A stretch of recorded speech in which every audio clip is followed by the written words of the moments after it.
Hello, my friends. I was asked how I made this little journal.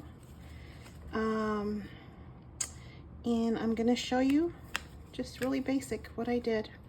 You're going to need one sheet of 12 by 12 paper. And you can use pattern paper, you can use single-sided paper, whatever you like. But just keep in mind, if it's directional paper, meaning that the design is going a certain way, that it works with what we're about to do, and you'll see why. Because if not, you're just gonna have paper going this way, the design going this way. So you wanna make sure that the design flows with the project that you're creating. You're gonna take one sheet of 12 by 12 paper. You're gonna score it at 4. And I decided to use white paper because maybe you could see the lines better, but we'll see. I've never done one on white paper. And then you're going to score at 8. Then you're going to rotate your paper. You're going to score, I can't see, so I'm going to stick my head in here, at 4.5. 4.5. Sorry, I have to stick my big head in there. And then at 9. I don't have my contacts in, and I don't have my glasses, or not readers, so I'm biting 1,000 today. Got to give my eyes a rest, they're so tired. And that's all the scoring you need. And so what we're gonna do is, as you can see, these squares are larger.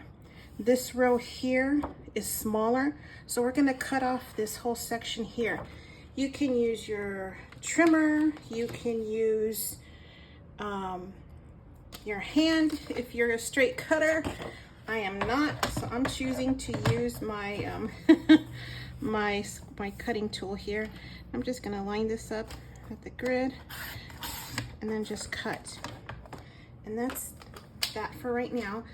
Don't throw this away because you'll be able to use this later, and I'll show you in just a second. So now you have your score lines, okay? So now what we're gonna do is we're going to fold this in half. And then you can burnish, and then you're going to fold here, and then you're going to fold here, and that's it, you guys. Really, that's all that there is to this project. You have to be careful though when you're doing this. You want to make sure that it closes, that it's not crossing the score lines here. If you want to, which is what I do, is I just trim off a sliver just to play it safe, because, and by a sliver I mean like maybe 1/16 of an inch, so something very small, so that it gives you the ability to fold it and not go past the score lines. And same here, and you see how this fold is a little bit off. You can do that. What you can also want to do is, maybe you should have done this before you scored, but you can do it after. It's totally up to you. You're gonna cut at these score lines here on the bottom. So where you're cutting your lines is gonna be the bottom of the page. And I'm sorry, I'm not good at cutting straight. And so I'm just gonna cut, as you can see by this. So I'm gonna cut this off here. I'm sorry if I'm out of range here, but I'm just gonna cut this off here. And I'm gonna cut a little bit off of this here on this side. I'm not perfect at these live tutorials, but at least you get to see mistakes and how they're fixed, right? So I'm gonna go ahead and do the same thing on the opposite side. Cut through here. And I'm gonna cut a little sliver here. Again, you'll see why in just a moment. And then what I like to do is I like to fold the whole paper like this, so that I can cut these out a little bit better. So I have a cleaner cut, if that makes sense. But that's just me. I don't know, we're all different, right? And so that's pretty much it. So you want to make sure that everything folds nice, and this one's catching a little bit, so I'm going to cut. And it may just be this little piece here that's a little bit making the big difference here. And so I'm going to cut it right here. I think it's nipped. Okay, and then that's it. That's much better. So you want to make sure it folds. Again, if you're using pattern paper, you're pretty much done.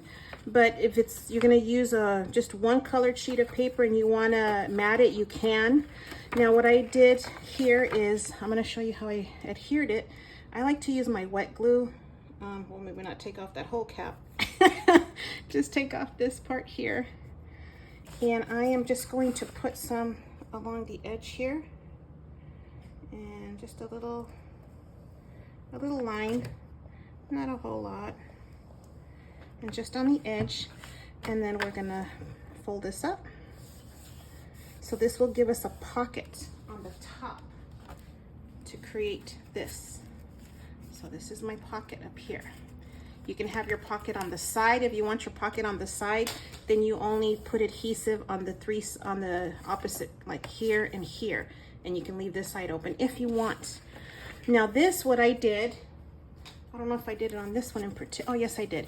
To create this flap here, I took this corner piece here, I slid it under my trimmer, and make sure this side here is folded up. I aligned this corner here to the corner here on the bottom.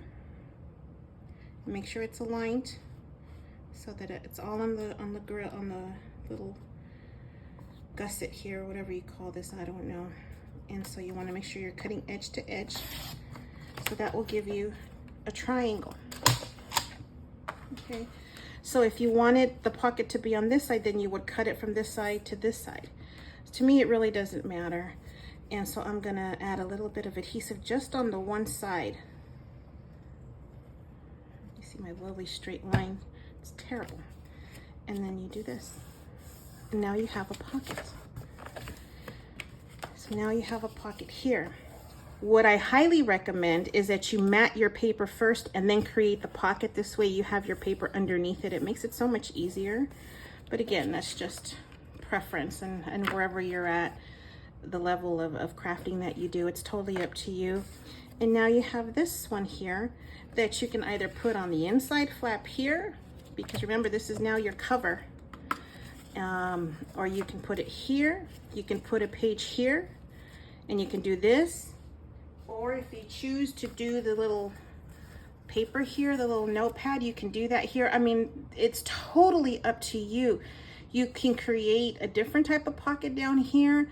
You can do the triangle, you can do it straight. I mean, the possibilities are endless. And my style is, I don't layer as much. I'm not able to, I don't know, my brain can't process piling things on top of each other. And believe me, it looks beautiful when other people do it. When I do it, it looks just like a mess. And I'm like more clean lines. That's just my preference, my style. But take this and run with it. You know, make it your own. Again, you can put this pocket here. I'll just put it down here, and just you're gonna go edge to edge, and that's it. What's gonna take longer is just deciding how you're gonna mat it, how you're gonna embellish it. That for me is always the longest part of the process. It's not creating this project like this. This is the easy part for me. Where I spend more time is embellishing. So I'm just going to take a piece of paper here so that you can see you have a pocket here, you have a pocket here, you can have your little note journal there, your little notepad. This folds up, this folds here, and then up here you get a thinner sheet of paper, and then up here you're going to have your pocket. Give me just 1 second. It's just, so you have a pocket here, just so you have an idea. And if you want to go back, you see how this is a little overextended here, because that's the base of this one. I'm gonna trim it because I don't want it overhanging like that. That's just my preference. So I'm gonna cut that piece off, and that's better. Okay. And then I like to mat my things 1/4 inch around. Some like to do 1/8 of an inch. And you see how that's crumbling there? I'm gonna have to trim this off a little bit here. This is the triangle that I cut from this other section. So I need to definitely trim that off because it's way too much. Okay. And there you go. that's it. That's the project. That's how you make this here. That's it. Thank you for asking about it. I hope this helps. Let me know. I'll talk to you guys later.